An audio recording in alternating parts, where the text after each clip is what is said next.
This is about Tolman and his field theory. हमने शुरू के लेक्चर में जो आपका basics of cognitive field psychology की बात की थी, वहाँ बताया था कि दो ही महत्वपूर्ण ज़्यादा मनोवैज्ञानिक हुए हैं फील्ड थ्योरी। पहला तो कुर्ट लेविन और दूसरा tall man.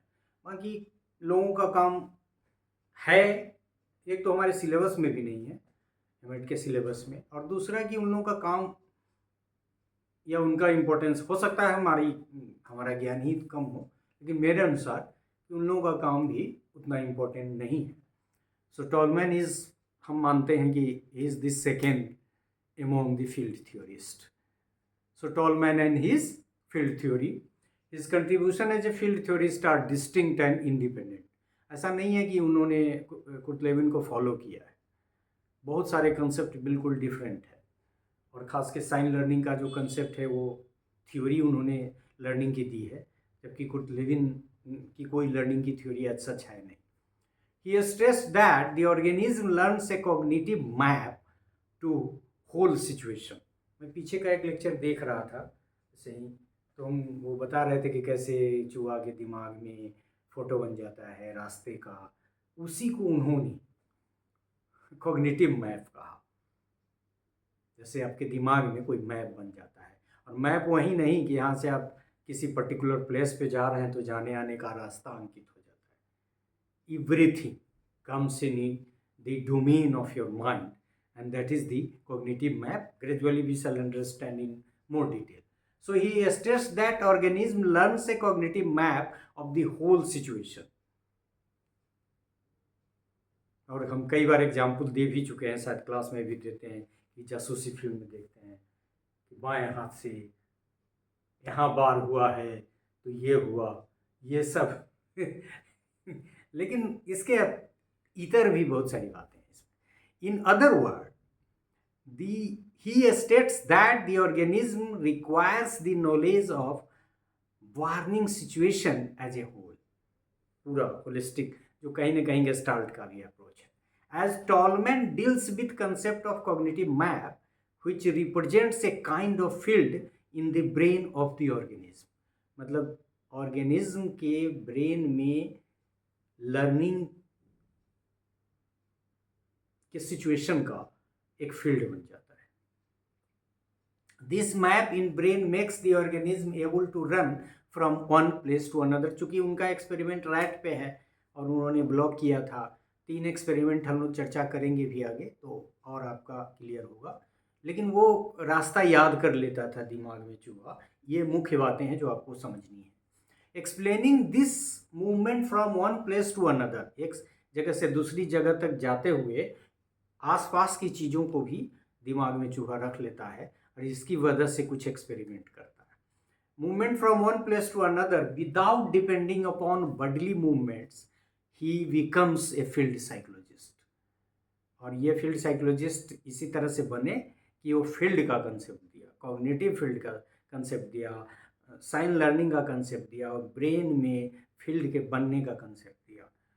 So explaining this movement from one place to another without depending upon bodily movements, he becomes a field psychologist. Later, उनका 2 वर्जन है, एक तो 1932 वाला आपने देख ही लिया किताब की चर्चा, और फिर 1949 इसकी चर्चा हम लोग आगे करेंगे जब लर्निंग को और विस्तार से हम लोग डिस्कस करेंगे. So later in 1949 version of his system, he talks of 6 types of relations that the organism can learn. और इसी 6 टाइप्स को 6 टाइप्स ऑफ लर्निंग भी कहा, और इस रूप में हम लोग आगे उसको पढ़ेंगे. कैथेसिक्स एक है, अमॉन्ग 6 ये कैथेसिक्स एक है. Was one of them which is equivalent to Lewin's concept of valence value, और यहाँ कैथिक्स. तो कैथिक्स का कंसेप्ट इन्होंने दिया, मतलब एक तरह से 6 टाइप्स ऑफ लर्निंग की बात की, और उसमें वैलेंस का कंसेप्ट जो कुर्ट लेविन का था उससे सिमिलर कंसेप्ट है कैथेसिक्स का. कैसे, आगे देखें. It refers to some acquired relationship between his thirst and a glass of water.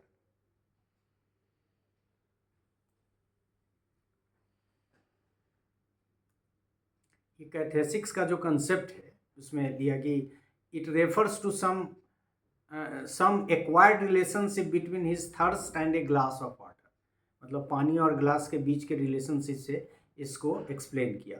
Field expectancies are another important type of connection considered by him, ये भी आगे हम लोग एक्सप्लेन करेंगे। These refer to the representations of environment through which latent learning is possible, latent learning की भी बात हो गई। Field cognition modes are another important types of learning which Tolman has emphasized, इसकी चर्चा हम लोग ग्रेजुअली अलग अलग पार्ट में फिर करेंगे।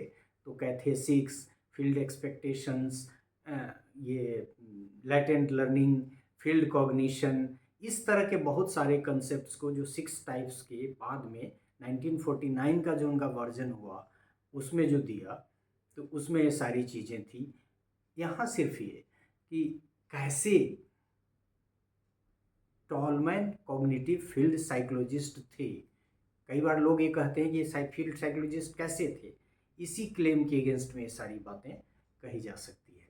सो Tolman and his field theory, एक तो सबसे बड़ा कि उन्होंने साइन लर्निंग का कंसेप्ट दिया, फिर कैथेसिक्स का कंसेप्ट दिया, और कैथेसिक्स में एग्जाम्पल आएगा भी, उसमें हम लोग एक मंकी का एग्जाम्पल लेंगे, दिखाएंगे कि जो उनका फूड का जो हैबिट है, एक्सपेक्टेशन कैसे एब्डक्टिव बिहेवियर बना देता है आदि आदि। लेकिन एट दिस जंक्चर सिर्फ यही कि टॉलमैन फील्ड थ्योरिस्ट थे, कैसे थे, तो साइन लर्निंग इसका सबसे बड़ा एग्जाम्पल है। और इसके अलावा भी बहुत सारी चीज़ें, कैथेसिक्स का कंसेप्ट, फील्ड कॉग्निशन का कंसेप्ट, फील्ड कॉग्निशन, फील्ड एक्सपेक्टेंसीज आदि का कंसेप्ट उन्होंने दिया है। तो ये सब मिला जुला के कहा जा सकता है कि yes, tall man was a pure field theorist as well. So thank you for this part.